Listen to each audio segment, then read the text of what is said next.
Hi again, everybody. This is the Bricks and Bleachers podcast. All things Chicago Cubs in under 10 minutes. Cubs open up the new month with a new homestand. We'll recap last night's action with the Guardians. And as the month of July continues, the trade deadline rumors are really going to heat up. I'll share the Cubs moves I am keeping an eye on, plus have some news and notes from around Major League Baseball. Cubs picked up their 50th win of the season last evening, opening game of a 3-game set with Cleveland, a 5-2 win over the Guardians. Seiya Suzuki with a home run, his 23rd of the season. He's 6th in the majors in home runs. He seems more aggressive this year, and as I've said on this show many times in the past, when he gets more aggressive, he gets better, and we're seeing that play out. I'm sure having Kyle Tucker in front of him in the lineup this year has to help too. Michael Boyd looked good against his former team last night. With Shota Imanaga out for most of May and June, Boyd has been the Cubs' most solid starter of this season, both effective and efficient. 88 pitches in 7 innings last night. 5 strikeouts, 1 walk, 2 runs given up. Bullpen locked down the Guardians the rest of the way. Cubs with a 5-2 win. They are 50-35 on the year. They've got a 2-game lead over the Brewers in the National League Central, up 4.5 on the Cardinals heading into Wednesday night's action.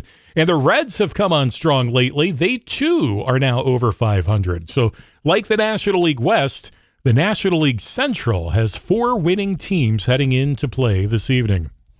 So we are just past the halfway point of the season, less than 2 weeks away from the All-Star game, and then the trade deadline a couple of weeks after that. If you've not been paying close attention, let's get you caught up to speed on a few things. Cubs offense continuing to roll. Well, most of the time. They have struggled a few times recently since early June against top-tier pitchers, but really that should not be too concerning because these opponents are regarded as top-tier for a reason. Talking about Gore, Wheeler, Skubal, Valdez, among others.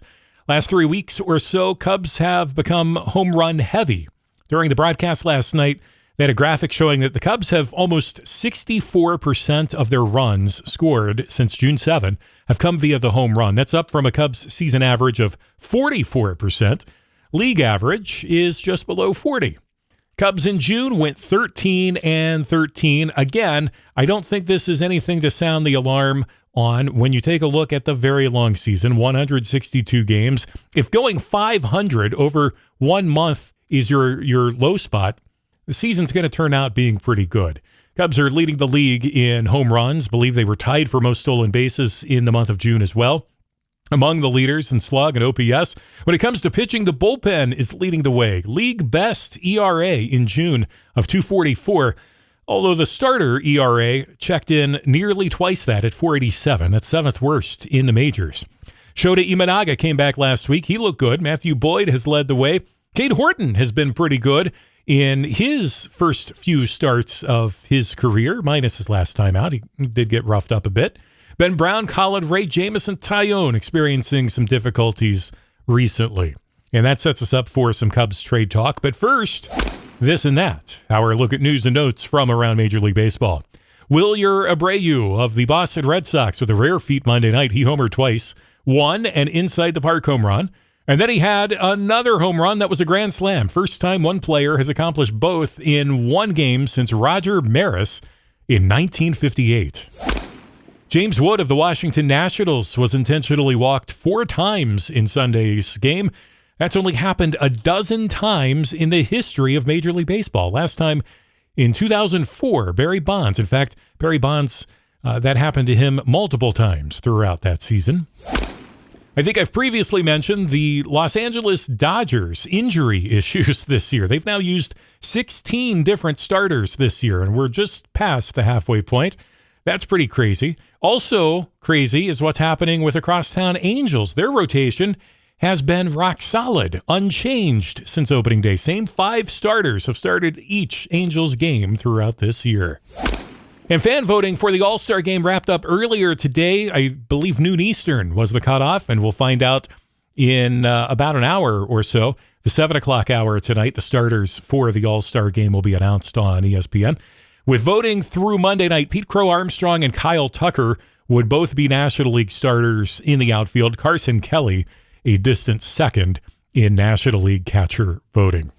Cubs and Guardians Game 2 preview is just ahead, but first let's talk about Cubs trade talk. The deadline coming at the end of July. That's why July is such a fun month. You get a little break with the All-Star game, and then you really ramp things up with some player movement late in the month. As noted earlier, Cubs desperately need one more pitcher, perhaps two. I would say a top 2 or 3 starter for sure. A rotation of Imanaga, Boyd, and one more top-tier guy would be nice come October. Front office could go in one of a couple ways after that. I think they could go in for another back-end rotation starter just to help bolster that rotation, or they try to land a definitive closer. Now, Daniel Palencia, I'm very high on. He's a dominant late-game option. I really enjoy watching him, but he doesn't have October experience. Mid-season, much different than postseason. And Porter Hodge is recently back from the IL, but the team has said he's not 100% just yet. Ryan Presley does have that postseason experience that you'd want. There's just something about him where I don't feel overly comfortable with him. And I don't know exactly what it is. It's not like he is... it's not like the Hector Neris experience that we saw last spring. And it's not just because of that crazy 8 or 9 run blowout against Presley by the Giants earlier this spring, because that was an anomaly. I just feel uneasy with Presley. Perhaps it's unfamiliarity. I don't really know his whole career, even though he's been in the majors for quite some time. Jed Hoyer has said the Cubs will explore every option possible. First time in several years that the team isn't cautioning about having to be conservative with spending. There is some wiggle room, and it's going to be interesting to see what moves the team ends up making. Already numerous reports linking the team to several pitchers. Of course, you never know how reliable these reports are, but Seth Lugo, Mitch Keller, Sandy Alcantara, David Bednar, I think Aroldis Chapman has been thrown out there as a possibility as well. Now, I think third base is the wild card. That is the unexpected hole that needs to be filled. Matt Shaw has been a great disappointment offensively, and I think the Cubs could go in one of a couple directions here. They could go after Eugenio Suarez of the Diamondbacks. He would be an interesting rental if he's available. He's among the league leaders in home runs this year. Have seen his name in a few reports.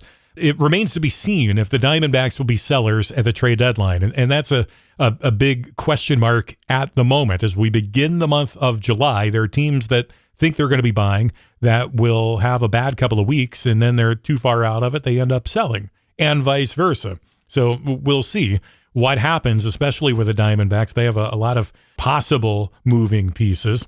I think a surprise name for the Cubs at third base is Jeimer Candelario. I know he's been with the Cubs organization a couple times in the past. Cubs, or I should say the Reds, recently released him. He's a budget option, and days he's not playing third, he could be an upgrade for the Cubs bench as well, because I think they need another bat or two on that bench. They've not been overly impressive this year. I don't think we'll see Justin Turner or John Birdie get dropped. Vidal Brujan, though, has struggled. I think he is the next position player DFA'd once the team signs someone better. And it remains to be seen about the catcher situation. Reese McGuire has been a pretty good backup.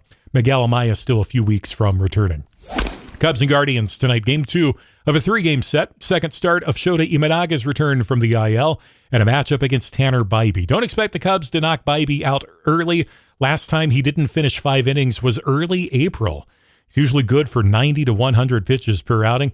Luis Ortiz and Cade Horton, the pitching matchup tomorrow night. Both games start just after 8 Eastern. Tonight on ESPN, exclusively on ESPN, and on Marquee tomorrow night. Cubs then welcome the Cardinals for a weekend series. St. Louis, tough team to figure out. They've been inconsistent. They've been cold, red hot, and then cooling off more recently. And then the Cubs take on the Twins and Yankees before the All-Star break. A lot of trade buzz in the weeks to come. And you can chime in with your thoughts anytime. Rick's Bleachers on X. Talk Cubs anytime. And be sure to subscribe so you never miss an episode. Spotify, iHeartRadio, Apple Podcasts, wherever you like to listen. All things Chicago Cubs in under 10 minutes. This is the Bricks and Bleachers Podcast.